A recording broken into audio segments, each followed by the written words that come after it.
I must have lost tens of lives on this one. The game basically goes you.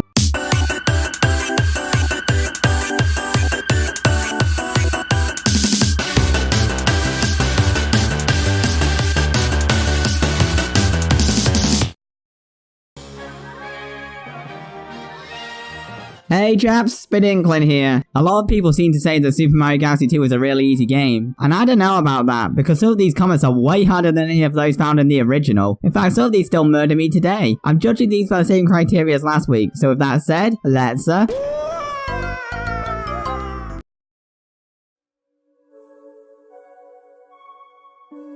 All but the last two galaxies in the S-World were just rehashes, including this one from one of the secret levels from Super Mario Sunshine. These galaxies in the S-World have some of the most brutal comments out of both of the Galaxy games, and this isn't the last one on the list. During the block's rotation, you need to jump over when it's turning a corner, otherwise you'll be at massive risk of slipping off. But because of the block's speed, the momentum will be against you, pretty much requiring a spin which slows you down, and still puts you at risk of falling off. There's also the points where you need to long jump from each of the rotating blocks, requiring you to time 2 rotating blocks at once. It's not easy. Thankfully, pretty early on you can grab Yoshi, which makes the rest of the stage pretty easy, because he can flutter and he can save you once, which actually kind of ruins a lot of the challenge of this stage. So if you do want an actual challenge, play the whole stage without Yoshi, because if it wasn't for Yoshi, then this star would have easily been in the top half.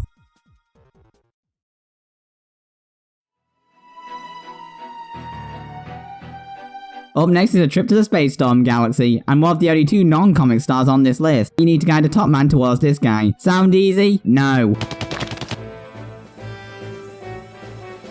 You need to guide the top man from one side of the planet to the other, but everything on that planet doesn't want you doing that. The narrow pathways, the bombs that can blow them up, the electric fences that can electrocute the top men to death, the other top mans that can easily knock you off. Like seriously, why is there so much crap to deal with here? You can take out some of the enemies and clear a pathway beforehand, but like I already said, they can easily knock you off. Even the red top mans can do that themselves, and when you're waiting for them to move their backsides, yeah, the top man's AI is pretty random, so you need to pray that it works with you. And there's only 2 of those top men on the planet, so if they both die, well the game basically goes you.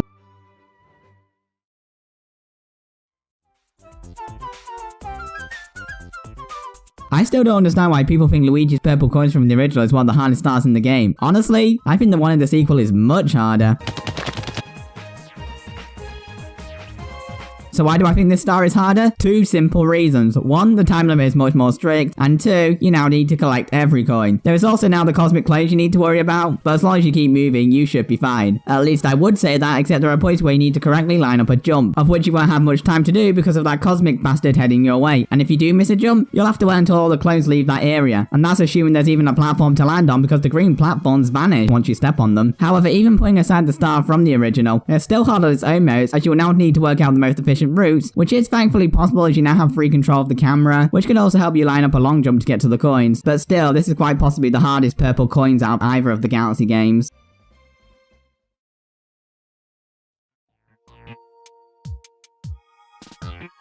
So what is this, the first star in a row that's a comment in the S-World? Well, on the bright side, it is the last one for now. This galaxy was kinda cool as you got to fight 5 of the bosses from the first game. Though I'm not going to lie, I'd have loved to see Camilla and Megaleg come back. But anyway, the goal of this galaxy was to defeat all 5 bosses, which was actually pretty fun. But when you have an average of a minute per boss, not so much. Although in reality it won't be that, because there's no way you're getting past Boulder Juice in under a minute. The first 3 bosses you can take each of them down within less than a minute, but all of that saved time will be used on the Boulder Juice boss, and those hands can easily block the bomb moves unless he attempts to crush you, which as far as I'm aware is random. This guy alone can take almost 2 minutes, so by the time you get to the last fight, you'll probably have only just about over a minute to defeat Fiery Dino Piranha, which is easier said than done, because he moves around the arena fast, and his tail is not always open to a hit because it constantly sets on fire. And with that time limit, it can become stressful to deal with, and if you weren't quick on some of the earlier bosses, that time limit can easily get you.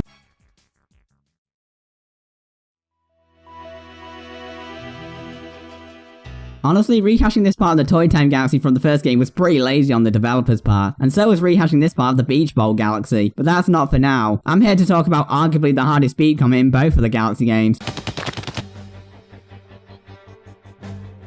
And you can probably see the first problem of this star as soon as it starts. Yeah, you only got 20 seconds, so you need to collect the clocks found across the galaxy, which each add 10 seconds onto the timer, which I think there's a grand total of like, what, 6? Thankfully, most of them are en route, so you won't lose too much time going after them, but by the time you've collected them all, you'll probably only have about a minute and a half at most to beat this stage, so you'll need to be quick, which isn't always possible because of the tox boxes. Unless the open side is at the bottom, these things will crush you, so you'll need to wait. Honestly, I would have preferred a more interesting galaxy than this, to be honest.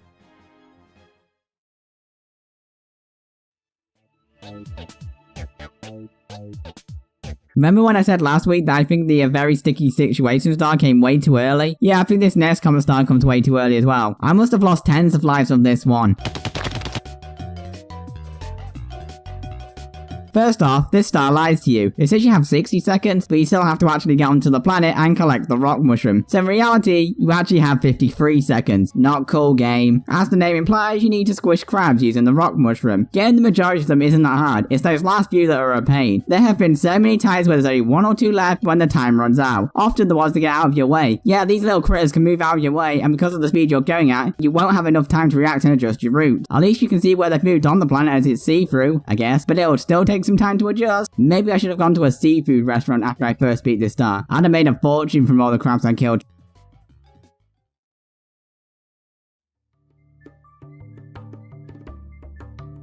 After you beat the first star in the Fluffy Bluff galaxy, this blue chimp will start showing up in quite a few galaxies, each time challenging you to a game, with the most challenging one being the skating. More specifically, the one the Shiverbird, because of the higher points total.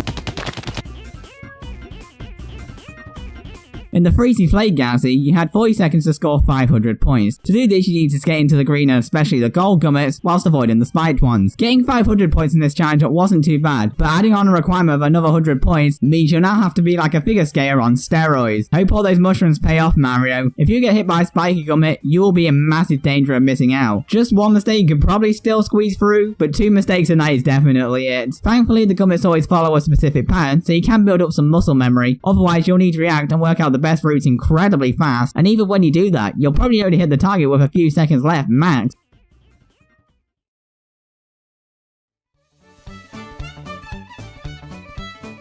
Finally, an original level from the S-World. Sure, it has a similar spin given to all the first galaxies, but it's nice to see some new level designs. But it's not nice to see these cosmic buggers again. This comet star is the cosmic equivalent of the Lava Spire Daredevil run star from the first game, as instead of the comet taking place over a small area, this one takes place across the entire freaking level. The best thing you can do is to keep moving, which is tricky to do whilst maneuvering through these enemies that just one hit can send you off, as well as the spikes where you have to wait and timing your spins to proceed through the level, especially this bit on the home stretch where you'll need to long jump across the spikes, as you won't be able to wall jump here without taking a hit. As you can probably tell, there's a lot to deal with at once here, but nothing, and I repeat, nothing compares to this last bit with this little f***er. This guy right here is single-handedly the reason why this star is so goddamn high. If you wall jump straight away, this guy will hit you. So what you need to do is slide down and time your wall jump so you go between the two. Oh yeah, if you mistime the wall jump, the next cosmic bugger will hit you. Otherwise, that bottomless pit awaits. Needless to say, this guy will make you flip out. No, I don't need you, super guide, mate. Still don't need you. I'm retarded, yes, but I'm not that retarded.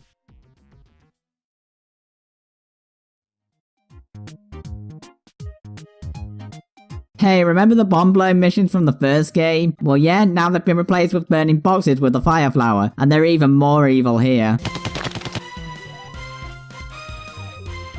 Like, this one still takes like 5 or 6 tries to get. It actually took me more attempts than number 1 to get during this recording. So why is this one so damn hard? Well, look at that time limit. Yeah, it's the same 20 seconds rubbish from earlier, except here, you don't have the clocks for the extra time, and you need to destroy every single box with a fire flower. However, unlike with the bombs, you don't have the ideal spots marked for you, so you're on your own. Good luck. The best chance you have of beating this star is to work out the best positions and angles to fire the fireballs at, but however, just one misaim can be enough to screw you over. You remember how I said in the rolling crabber run, there was often only 1 or 2 left at the end, and then in the ultimate skating challenge, it came down to the last second? Yeah, this star is pretty much both of that. Now, normally, I would say what could be harder than that, but you're probably fed up with that cliche statement. You already know where this is going. That's right, the honorable mentions.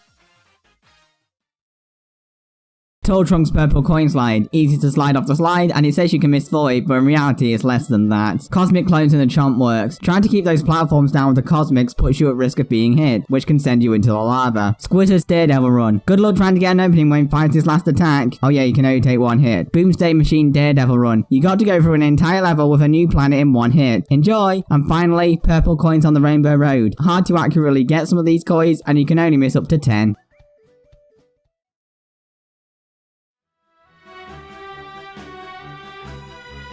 Obligatory perfect run on the number 1 spot. You need to go through 6 different sections, all ranging in difficulties. I guess I'll start off with the easy sections and go over each of them in terms of difficulty. This switch section is easy, especially if you kept Yoshi. As long as you keep moving, that electricity will never hit you. Then there's this cloud section. You have more than enough room to get through this, and there's plenty of cloud flowers, so you'll never run out. I hope you like finishing the level as Cloud Mario, by the way, because you can't lose the flower unless you get hit. Then there's this section where you need to use the pull stars to navigate through the electric fences. The one at the star is tricky to jump over, but the rest are easy to deal with, as you can just drop out and grab the next blue star, meaning the electricity can't even get to you. This section with the spinning platforms and disappearing platforms along with the ring beamers can be a pain unless you have a cloud flower, but then you can't spin unless you want to use a cloud, or you could use your cloud so you can have a spin, which flips the platforms, so pick your poison. This opening section can die. They replaced the power goomers with choppers, so you can't jump on them, and I swear they have a larger hitbox. Thank God it's at the beginning, but the worst part is at the end, because of all the hammers being thrown at you over dangerous platforms over a bottomless pit. Not that that bottomless pit will matter if you get hit by a hammer. In contrast, however, the boomerang bros at the end aren't an issue. If you crouch, those boomerangs will never hit you. Those hammers still might though. The worst part of this segment, however, is that if you die, there are no checkpoints in this stage. So you're going all the way back to the beginning and doing that agonizing opening section again. However, if you can get through this star, the satisfaction is completely worth it. This has been Spit Inkling, and thanks for watching Mario Month. It's been a pleasure.